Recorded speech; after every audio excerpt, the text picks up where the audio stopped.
Alright, it's your boy Marcus Aurelius here with another installment of Freeman Fridays. I have the man here, Mr. Sidney Mentor. Really excited to bring this to y'all, man. Like, I enjoy all the people that I bring here. I respect them, except for Brian Parker. I don't like him or respect him. But I'll let Mr. Mentor introduce himself, and then we'll get right to it.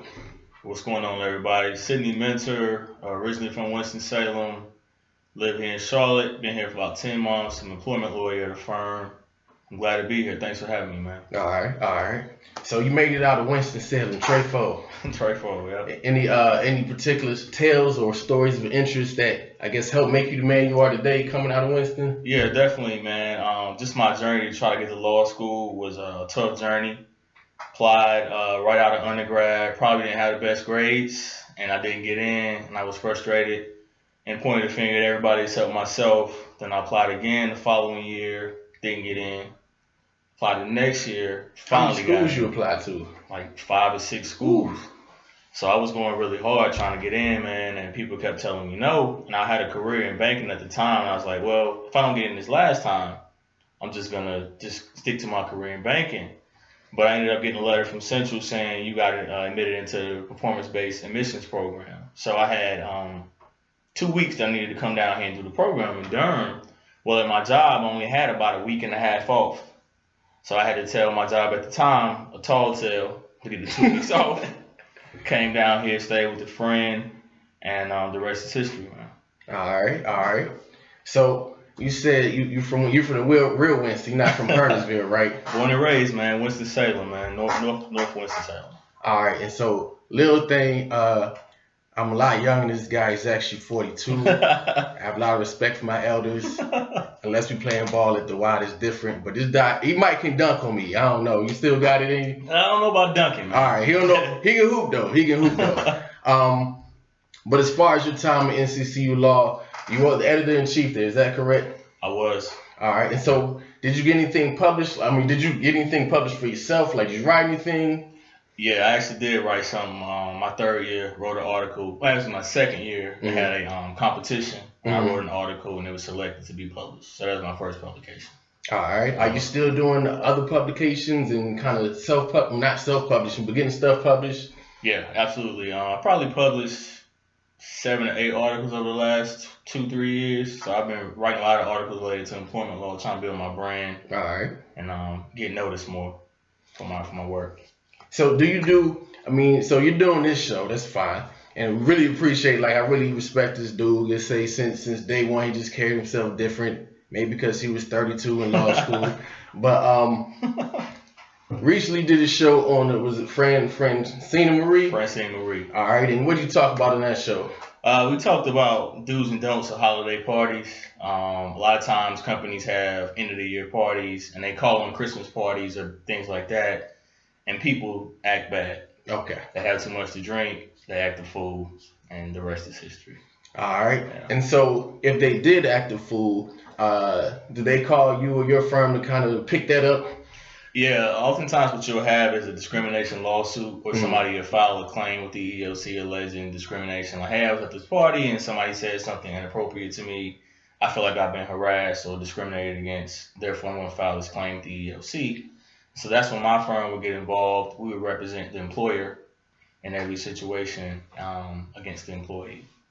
Now, where can they find that interview that you did with Mrs. Marie? If you just Google Francine Marie, you can go to the archives and you should be able to find it that way. Also, I got it on my LinkedIn page. The link to it is Sidney Mentor. It's on LinkedIn. You can find it there as well. And so, what about this gentleman report? Tell us a little bit about the gentleman's report. How did that get started? So it got started, ironically, when I was waiting on my bar results. So I took the bar in July. So I'll back up.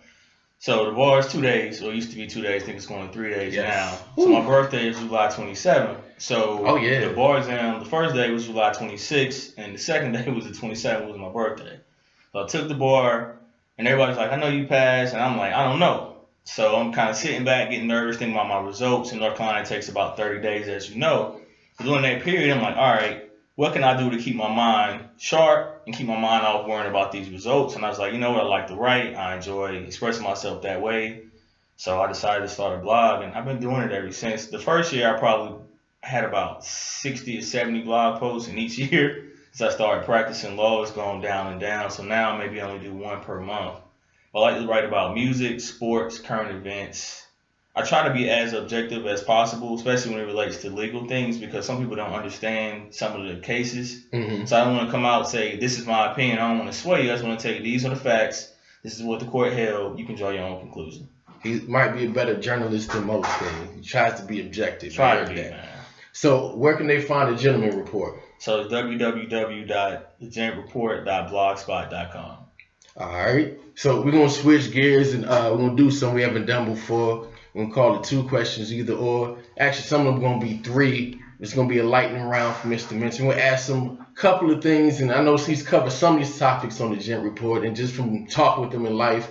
So without thinking too much, who you got? We're going to play that game. So J. Cole, his potential in the future as an artist, or Nas and what he's already accomplished, who's going to be more memorable when it's all said and done? Nas. No doubt. Nas? Easy choice. Okay. Yeah. All right. So what's your favorite city in North Carolina? Winston-Salem, man. The home city, man. Second favorite after the home city? Charlotte. Charlotte? Okay. I like Charlotte a lot. A lot to do here. A lot of people that I know live here. Good city, man. Good atmosphere. All right. So High Point University, NCCU, or UNCG, who's your favorite out of school you graduated from? NCCU. NCCU? Hands down. Okay. They gave me an It's not even a opportunity. choice. Not even a choice. All They right. gave me a chance, man. So, Tobacco Road battle. Who you got? UNC or Duke? UNC. UNC? Can't stand Good it. man. Yeah. How can you be a Duke? NC State over Duke, and they're not even in the picture. Right. All right, last one. Law school parties, wedding parties, or like big event parties, talking like CIAA or homecomings. Which ones you had the most fun at? Probably CIAA. Law school, I was too stressed out. And wedding parties, a lot of times they end early. So CIAA. Okay. So law school parties, do you think some of the rules and tips that you gave in the earlier thing would apply to law school parties too? Yeah, I think a lot of times people in law school are stressed out. It's a very small crowd, and people end up making bad decisions. Because I don't think we didn't have Uber at the 716 parties, but those were some good tips. Get Uber, have a bartender, make people stay the crib. I tried to implement some of those, but that's a different chapter. You tried? I don't host anything anymore other than this show, and those days are long behind me. But last question. I know I said one more. I got one more. So as a capper, do you prefer to shimmy or look in the mirror? Which one? Shimmy, man. Shimmy. The old school shimmy, not the new school. I don't do that. The old school shimmy, though. Oh, it's two different. Yeah. So now like they do like I'm not gonna do it, but they do. It's a little bit. It's weird to me. Okay. So the old school shimmy that we did when I was in school in the 2000s, that's what I prefer. All right. I don't know if I can distinguish. We'll have to Google that a little bit later. Google that a little bit. You'll see the difference, man. All right, so we've had a lot of stuff going on in the employment law world, and some of the things that have happened have made the news, some of them kind of under the radar. We got a big case coming out of 11th Circuit. What's the name of that case? Was it the EEOC case too? Yeah, EEOC versus CMS, and that's the hair case. Okay. So the dreadlock case is what they call it. So essentially, you had a lady who was applying for a job. I read the case yesterday, and she was actually going to be working behind the scenes on the telephone. Because they applied for the job online. At a call center, right? At a call center, right. She applied for the job. They invited her in for an in-person interview. She interviewed. Everything went well. And then they were going to schedule her pending a background, like your drug test and all that. So she said, okay. So she had a conversation with the HR manager, and the HR manager, she came dressed in a blue suit. And she had her hair in dreads. Like business suit. Like blue business suit. Like Hillary Clinton pantsuit. Hillary Clinton pantsuit. Okay. She came prepared for business. And so she was talking to the HR lady about getting her drug test scheduled. And the HR lady says, well, do you have your hair in dreads? And she said, yes. And she said, well, are you going to keep your dreads, basically? And the lady said, yeah, I'm going to keep my dreads. And they were short dreads is what they said in their opinion. So I don't know if she was just starting the dreads or what they meant by being short. Right, she might have had them cheese Them Chi-Town locks. Right, she might have had those, but I don't know. But anyway, she said, yeah, and I'm gonna keep them. And then the HR lady allegedly said, well, we're not going to hire you. And they rescinded the offer. And then so she obviously went to the EEOC, filed a charge of discrimination and based on racial discrimination. So she took the charge there. It was at the first level, at the district court level, it was denied. And then she appealed to 11th Circuit Court of Appeals.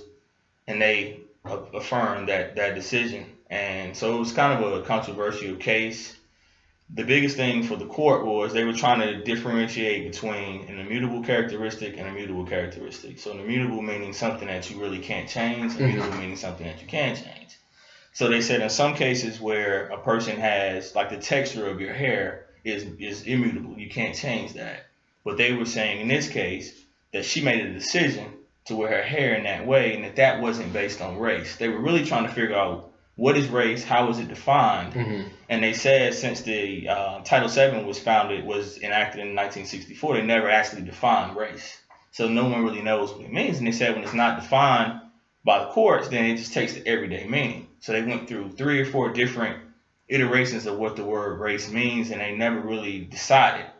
But they decided it was going to be a lot more narrow and not going to encompass somebody's hair choice. Now, do you remember what those 3 things they kind of gave were? I don't remember off the top of my head. Because that's a fine line between you talking about the hair texture, which you can't change, and then the hairstyle. So you want to know? Like they just gave 3 random things and said, all right.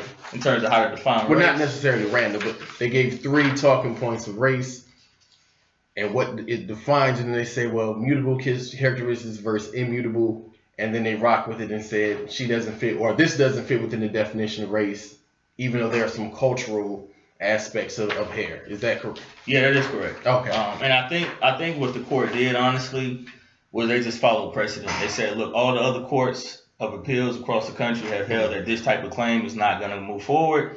So they were like, we're not gonna disturb the status quo. We're just going to rely on, precedent from the past, which I've seen that again in other cases as it relates to sex and the LGBT community and their fight for rights at this point in time. So I can talk about another case as well whenever you're ready that kind of illustrates that point. Well, before we move on to that, is that case done? Like there's no more appeals pending? No, it's still ongoing right now. Okay. It just had a hearing on November the 30th, en banc hearing before the 7th Circuit. And what does en banc mean for those? So that means before all the judges on the 7th Circuit Court of Appeals. So there might be like 12 judges there. Initially, there before 3 judges, a panel, and the panel held that they weren't gonna be able to bring this claim based on sexual orientation only. And so she appealed that and said she wanted an en banc hearing. The court granted that, and that was held on November the 30th. So now we're just waiting to hear what the court's gonna say. Okay. Yeah. So immutable characteristic versus mutable, that's kind of where we are. Apparently locks are something you can discriminate for in that particular circuit. Hasn't been anything like that nationwide, or has it just been that circuit where it's got that far? Well, there have been other cases in other circuits where people have brought a claim based on their hair. It might not have been the exact same facts. Not necessarily the same facts, all right. Yeah, and the thing of it is, I know people that are like believe in natural hair and everything like that, and they say that calling it dreadlocks is actually offensive. Because I was reading in the article and they were talking about kind of the origins of the word dreadlocks, and apparently this is what they said. It comes from slavery, where the slaves were on the slave ships on the way to America. And their hair was matted down with feces and all types of things. And when they got out, the slave owner said, "Oh God, they look dreadful," and that's where the name dreadlocks comes from. So I can understand why somebody wouldn't want it to be referred to as that. Dropping jewels. Didn't even see that one coming. So you were talking about another case, and what's this case you're talking about? Was this Indiana? Yeah, it's called Hobley versus Ivy Tech. So in this case, you had a young woman. She was a professor, but she was adjunct, and she had worked at the school for about 14 years. During that course of that time, she applied for 6 or 7 times for like a full-time job. And each time she was passed over. Allegedly, she didn't have anything bad in her personnel file. She was doing what she's supposed to do, but she was a lesbian woman. And so, she ended up filing a claim with the EEOC alleging sexual discrimination based on her sexual orientation. In which the EEOC, went forward with the case and it went on to the court, and the court found that it was not going to be, she couldn't move forward with it. It wasn't actionable. So in that case, again, I could go through the history of Title VII and sex, but I'm not going to do that right now. I'll just say, so in this case, she alleged that she was being discriminated against because of her sexual orientation. Mm-hmm. So your sexual orientation is who you're attracted to. So in this case, she's a lesbian woman. She's attracted to women. Do you know whether she was openly out or it was something they found out later? She was out. I saw a picture of her, and it looked like she was openly out to me. Okay. And then there's another thing. It's called gender nonconforming. So there's a Supreme Court case from like 1988, and that's what really started the LGBT movement towards getting equal rights under the law. But anyway, in that case, the court found that if you're alleging that you've been discriminated against based on gender nonconformity, mm-hmm. So if you're a man and maybe you're not dressing like a man should dress, or maybe you don't talk the way a man should talk, then you can bring that claim and it's actionable. But if you say, well, you're being discriminated against because of who you like, who you associate with, then that's not actionable in any circuit across the country. So right now, as you can imagine, in July 2015 or June 2015, they had the Obergefell case that made same-sex marriage across the nation legal. So right now, this case this had the en banc hearing on November 30th. The 7th Circuit may say you can bring this sexual orientation claim, or they might say you can't. But eventually, I think it's going to make its way all the way up to the U.S. Supreme Court.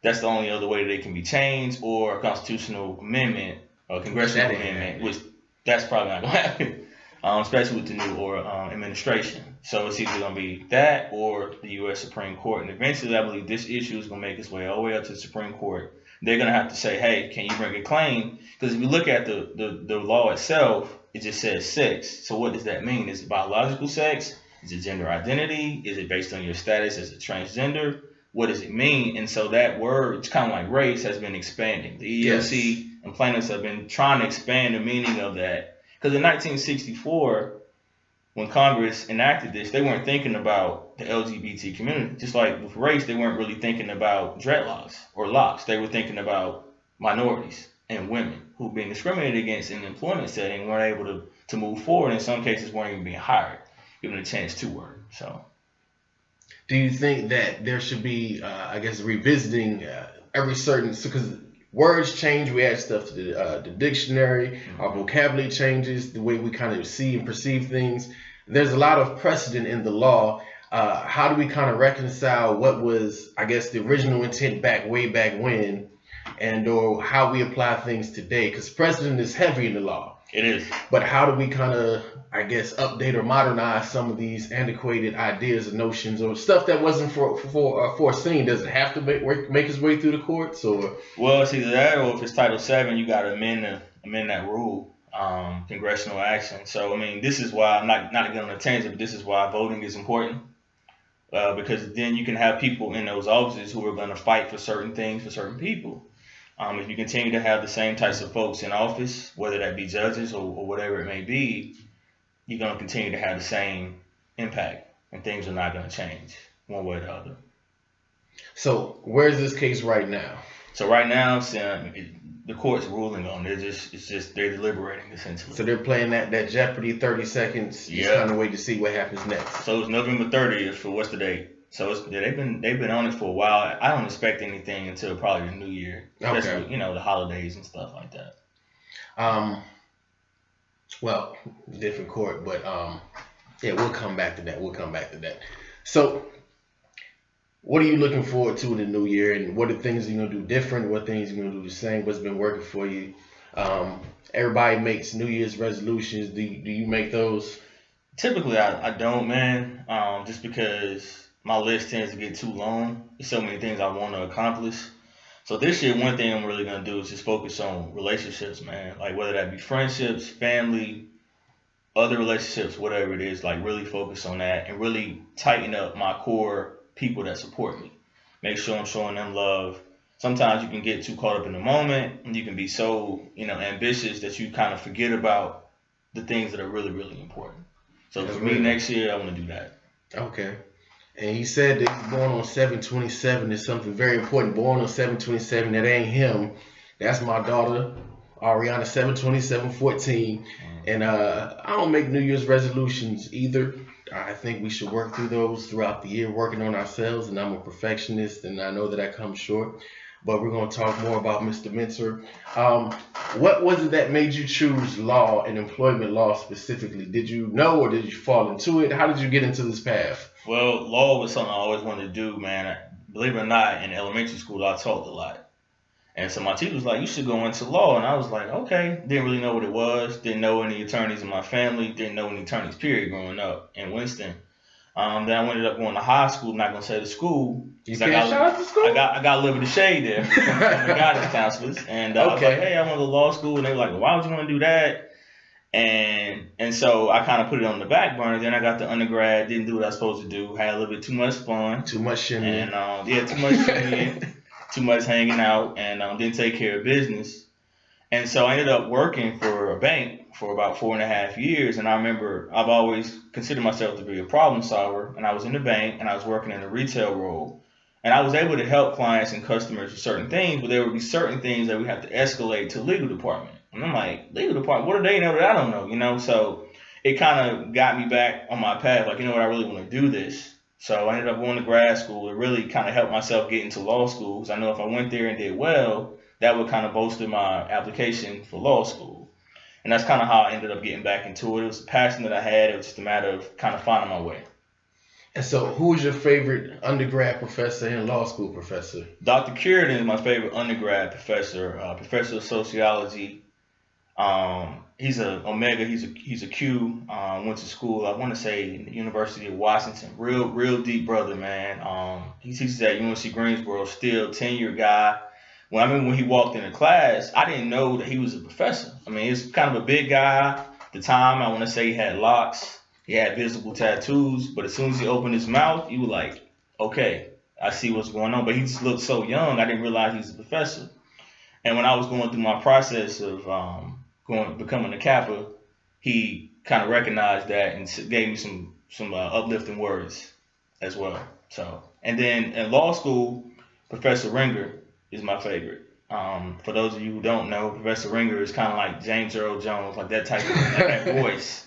I remember my first day of class, I had civil procedure, and I was dressed up because I was like, I'm gonna make a good impression. He walked in the room, didn't have any books. He just talking off the dome about these rules and the law, and he was just so confident. I was like, one day I hope to be able to be like Professor Ringer. So he's my favorite.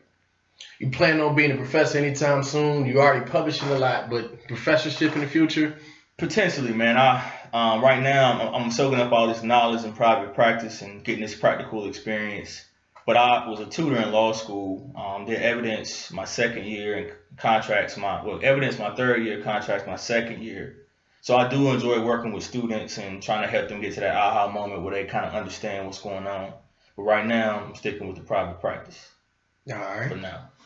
He said for now he's with private practice, building his brand. And how can people find you on Twitter or Snapchat or Facebook? So Twitter is Sydney Mensur, ESQ. And LinkedIn is just Sydney O Mensur. Snapchat is that's private. Okay, that's private. We don't tell all the secrets here. What's the O stand for? Is that private? Nah, the O is for Omar, man. I was named after an actor named Omar Sharif. Okay. It's an old school guy, and Sidney Poitier was for my first name. That's dope. That's dope. My middle name was horrible. I'll let y'all ponder on that. It was my dad's middle name too, but we'll come back another day. Any last words before you roll, man? Nah, man. Thanks for having me, man. I enjoyed it, man. I appreciate you coming out. Freedom Fridays. We'll talk to you next edition.